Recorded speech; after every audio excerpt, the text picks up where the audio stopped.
L.A. Reid is in Atlanta tonight paying his last respects to Shakir Stewart, whose recent tragic death took away one of the lights of our world.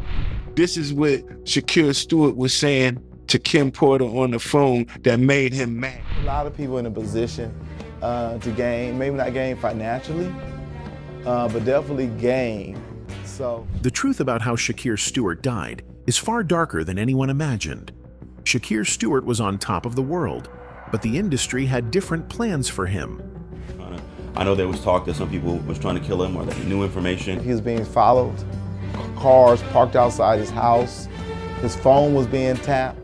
5 months after replacing Jay-Z as head of Def Jam, he was found dead in his bathroom. His friend heard the gunshot from outside. Shakir didn't kill himself. Shakir didn't kill himself. That's all I got to say on that. The industry called it and moved on, but the people who knew him best say something else happened that day. So let's get into it. Shakir Stewart was born April 12, 1974 in Oakland, California, into a world where music was survival and hustle was necessary. Oakland in the 1970s and 1980s was a city of contradictions. Rich cultural heritage alongside poverty and violence. Incredible talent alongside limited opportunities. Shakir learned early that making it out required vision, work ethic, and the ability to navigate spaces where one wrong move could end everything. By 1989, at just 15 years old, Shakir was already working the Oakland music scene as a club promoter. While other teenagers were worried about high school dances and homework, Shakir was learning the business of entertainment. How to draw crowds, how to negotiate with venue owners, how to market events that would generate buzz and profit. His natural charisma and business instincts were evident even then. I started in 1989 at Rush Management, so that was early, and no one really cared about rap in general. People thought it was gonna be a fad in and out. But Shakir understood something crucial that many young hustlers in Oakland missed. Raw talent and street smarts would only take you so far. Formal education opened doors that remained closed to those without credentials. In 1992, Shakir enrolled at Morehouse College in Atlanta, one of the most prestigious historically black colleges in America. He chose to major in marketing, recognizing that the music business was exactly that. Business. At Morehouse, Shakir became legendary for his promotional work. He was the guy passing out flyers at 7 clubs a night, 7 days a week, even in freezing Atlanta winters. He promoted concerts for established acts like Luke, Scarface, Nas, and Too Short. His reputation grew. Club owners knew if Shakir was promoting an event, the venue would be packed. Artists knew working with Shakir meant maximum exposure in the Atlanta market. Shakir graduated from Morehouse in 1996 with his Bachelor of Science in Marketing. Most graduates would have looked for corporate jobs with steady paychecks and benefits. But Shakir had bigger plans. He took the money he made from promoting parties and concerts and invested it into building something of his own. Along with a few partners, he opened Noontime Music, a recording studio that would become a hub for emerging Atlanta talent. The Atlanta music scene in the late 1990s was exploding. Outkast had put the city on the map nationally. Layface Records, run by L.A. Reid and Babyface, was signing and developing artists who would dominate R&B and hip-hop. And Shakir Stewart was positioning himself right in the middle of it all. His studio became the place where producers could develop their sound and artists could record without the pressure of major label budgets and expectations. Very adamant that it was always about the artist and it was about their creative flow and their creativity, and that we had to harness their ability to make this great music and take it to new boundaries. His work ethic and ear for talent caught the attention of Antonio L.A. Reid, who was launching Hitco Music Publishing. Reid recognized something special in Shakir. This wasn't just another industry hustler trying to make quick money. This was someone who understood music, understood business, and most importantly, had a natural instinct for identifying talent before it became obvious to everyone else. Reed offered Shakir his first major industry position as an intern-level creative person at Hitco. I wouldn't be here if it wasn't for L.A. Reid. A lot of these other people wouldn't be here, but he's not here, but he's here in spirit. At 22 years old, Shakir Stewart was no longer on the outside looking in. He was inside the machine, learning from one of the most powerful black executives in music history. What he learned during this period would make him a star. What he experienced would eventually contribute to his destruction. Working under L.A. Reid at Hitco Music Publishing transformed Shakir Stewart from a talented hustler into a legitimate music executive with real power. Reid was building Hitco to dominate the publishing side of the industry, which meant signing songwriters and producers before they became expensive. Shakir's job was to identify the next generation of hitmakers in Atlanta's exploding music scene, and he proved to be exceptionally good at it. As an A&R consultant, Shakir had a gift that cannot be taught. He could hear a raw demo and envision the finished hit. He could meet an unsigned artist and see the star they would become. While other executives chased established talent, Shakir was finding diamonds in the rough and polishing them into gold. Let's take a couple minutes to acknowledge Shakir. Absolutely. That mother was the... He was the superstar A&R. He was the... If I think superstar A&R... In 2000, L.A. Reid appointed Shakir as an A&R consultant at Layface Records, the legendary label Reid co-founded with Babyface. This was the label that launched TLC, Tony Braxton, Usher, and Outkast. Being brought into Layface meant Reid trusted Shakir's instincts completely, and Shakir immediately proved that trust was warranted. At Layface, Shakir signed a teenage singer from Atlanta named Ciara. Nobody else in the industry saw what Shakir saw. Here was a young woman who could sing, dance, and had the look and drive to become a superstar. Shakir worked with Ciara to develop her sound and image. When her debut album Goodies dropped in 2004, it was a massive success. The title track went to #1. The album went triple platinum, and Shakir Stewart was now known as the executive with the golden ear. My goodies, my goodies, my goodies, not my goodies. But Ciara wasn't his only major signing. While at Hitco, Shakir was instrumental in signing Beyoncé Knowles for publishing. This was before Beyoncé became the global icon she is today. This was when she was transitioning from Destiny's Child to solo superstar. Shakir recognized her potential and helped secure the publishing deals that would make her catalog incredibly valuable.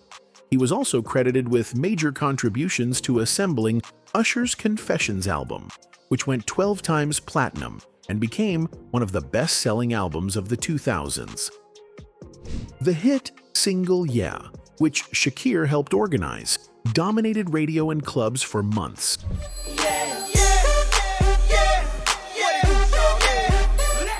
He worked on Destiny Child Survivor, Outkast's The Way You Move, and both of Beyoncé's early solo hits, Crazy in Love and Baby Boy. Every single one reached #1 on Billboard's Hot 100 chart. By 2004, Shakir Stewart was one of the most sought-after A&R executives in the industry. He had the track record, the relationships, and the reputation. When Def Jam Recordings came calling, offering him the position of Vice President of A&R, it was the opportunity of a lifetime. Def Jam was hip-hop royalty. Founded by Russell Simmons and Rick Rubin, it was the label that launched LL Cool J, Public Enemy, and Jay-Z himself. Shakir accepted the position and moved to New York, ready to build Def Jam's next chapter. He was 30 years old, at the absolute peak of his powers, with a resume that most executives spend entire careers trying to build. The future looked limitless, but entering Def Jam meant entering a world of corporate politics, massive egos, and pressure that would eventually break him. When Shakir Stewart joined Def Jam in 2004, as vice president of A&R, he was walking into a label in transition. The golden era of the 1980s and 1990s was over. The industry was changing rapidly due to declining CD sales, piracy, and the rise of digital music. Def Jam needed new stars who could generate massive sales and cultural impact. Shakir was tasked with finding them. His first major signing was an Atlanta rapper named Young Jeezy. Most New York executives wouldn't have understood Jeezy's appeal. His music was raw, street-focused, and distinctly Southern. But Shakir understood exactly what Jeezy represented. This was authentic Atlanta street music that resonated with a generation. He signed Jeezy to Def Jam, and executive produced his 2005 album, Let's Get It, Thug Motivation 101. What he sold, I'm the truth, homes. Kitchen fumed up, jamming Tupac, get my Benny Hunt. The album was a phenomenon. It sold over 2 million copies in America and established Jeezy as one of the biggest rappers in the game. Critics praised its authenticity. Street audiences embraced it as their anthem. And Def Jam had its first major street rap star since DMX. Shakir's reputation grew even larger. He wasn't just good at finding R&B singers. He understood hip-hop at every level. In 2006, Shakir signed Miami rapper Rick Ross to Def Jam. Again, this was a signing that showcased his unique instinct. Ross's deep voice and larger-than-life persona made him stand out in a crowded field. His debut single Hustlin' became an instant classic, and his album, Port of Miami, debuted at #1 on the Billboard 200. Two massive signings, two massive successes. Shakir was unstoppable. By October 2006, just 18 months after joining Def Jam, Shakir was promoted to Senior Vice President of A&R for the entire Island Def Jam music group. This was a major promotion that gave him oversight of multiple labels and artists. He was working directly under L.A. Reid, who was now chairman of Island Def Jam, and Jay-Z, who was president of Def Jam. The three of them formed a powerful trio running one of the biggest music corporations in the world. Shakir continued overseeing projects for established Def Jam artists like Nas and LL Cool J. He helped develop new acts and maintained relationships with the street-level hustlers and producers who fed the label with fresh talent. From the outside, everything looked perfect. Money, power, respect, a beautiful fiancée named Michelle Rivers, a 5-year-old daughter he adored. Shakir Stewart had everything a young black man from Oakland could dream of. But behind the success, cracks were forming. The pressure at Def Jam was immense. Every quarter, executives were judged by sales numbers, chart positions, and profitability. One bad quarter could mean demotion or termination. The corporate politics were vicious. Executives undermined each other constantly. And Shakir, despite his talent, was learning that being good at your job wasn't enough. You had to navigate personalities, egos, and power struggles. When Jay-Z left Def Jam in December 2007, it created a power vacuum at the top of the label. Who would replace him? Multiple executives wanted the position. The competition was fierce, and Shakir Stewart, whether he wanted to or not, was about to be placed in the most high-pressure role of his career. In June 2008, Shakir Stewart was appointed Executive Vice President of Def Jam, effectively replacing Jay-Z as the head of the label. For most people, this would be the culmination of a dream. Shakir called it his dream job when the promotion was announced. He was 34 years old, running one of the most important labels in hip-hop history. The kid from Oakland who started passing out club flyers was now sitting in the seat once occupied by a living legend. But the reality of the position was far different from the perception. Jay-Z had left the label in December 2007, which meant Shakir was stepping into a role that had been vacant for 6 months. During that time, other executives had been jockeying for position. Some resented that Shakir got the job. Others questioned whether he could handle the pressure. The corporate politics intensified immediately. The music industry in 2008 was in crisis. CD sales were collapsing. Artists were being dropped from labels weekly. The old business model was dying, and nobody knew what would replace it. Def Jam needed hits constantly just to survive. Every decision Shakir made was scrutinized.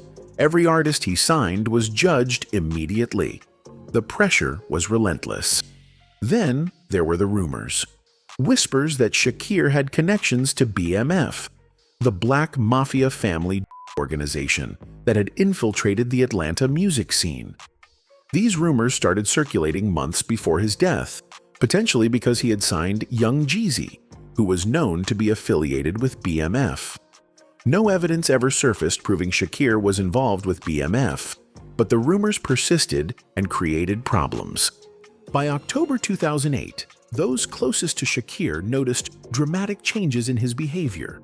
His fiancée, Michelle Rivers, saw it first. The man she knew and loved was acting inconsistent, erratic, not himself. He was taking Ambien to sleep, which sometimes caused strange side effects. He seemed stressed in ways she had never seen before. She was worried enough that she reached out to his close friend Herb Smith, asking him to come talk to Shakir. I know there was talk that some people was trying to kill him or that he knew information. He was being followed. Cars parked outside his house. His phone was being tapped. Michelle called Herb Smith and asked him to come to their home in Marietta, Georgia, a suburb of Atlanta. She needed someone to talk to Shakir because his behavior was frightening her. When Herb arrived at the house on Lindsay Drive that afternoon, he immediately noticed something was off. Shakir was acting strange, almost manic. Herb later told police that Shakir was wigging out, behaving in ways that were completely out of character. When Herb tried to talk to him, Shakir became aggressive, telling him to leave, to go back to his wife and children, that he didn't need to be there. What happened next would shock the industry and leave questions that have never been answered. As Herb Smith stood in Shakir Stewart's home, trying to understand what was happening, the situation escalated rapidly. Shakir became increasingly agitated, repeatedly telling Herb to leave. The normally charismatic and friendly music executive was almost unrecognizable. Herb, confused and concerned, stepped outside the house to call 911. He knew something was seriously wrong and that Shakir needed immediate help. While Herb was outside on the phone, he heard a gunshot from inside the house. He ran back inside and found Shakir on the floor of the master bathroom with a self-inflicted gunshot wound. Emergency services were called immediately. Shakir was rushed to Kennestone Hospital in Marietta, but it was too late. He was pronounced dead. The executive vice president of Def Jam, one of the most powerful young executives in hip-hop, was gone at 34 years old. L.A. Reid is in Atlanta tonight paying his last respects to Shakir Stewart, whose recent tragic death took away one of the lights of our... The official ruling was... The Cobb County Police described the shooting as self-inflicted and closed the investigation quickly. Def Jam released a statement on behalf of Michelle Rivers and Shakir's family that read, "Over the past several weeks, Shakir's behavior was inconsistent with the man we all know and love. As much as we all tried to help him, Shakir was in deep pain and largely suffering in silence. But immediately, people who knew Shakir refused to accept the official story. His close friend, Kenny Burns, who had known him for 17 years, told Vibe magazine that the music industry itself was responsible. It's because of this fake business, Burns said emotionally.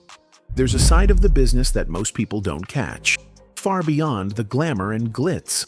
Burns firmly believed the pressure of the industry broke Shakir. Other friends echoed similar sentiments. Christopher Hicks, who had been friends with Shakir for 18 years and last spoke to him a week before his death, told the Atlanta Journal-Constitution that whatever happened in those final 24 hours was not a testament to who they all knew. Shakir didn't kill himself. Shakir didn't kill himself. That's all I got to say on that. The questions started immediately and have never stopped. Why did L.A. Reid, who Shakir had worked with for years and reported directly to, never get questioned by police about Shakir's state of mind? Reports indicated Shakir had a 3-hour meeting with Reid on the day of his death, yet police never interviewed Reid about what was discussed or how Shakir seemed during that meeting. Why did Young Jeezy, one of Shakir's biggest artists and closest industry relationships, refuse to comment about his death?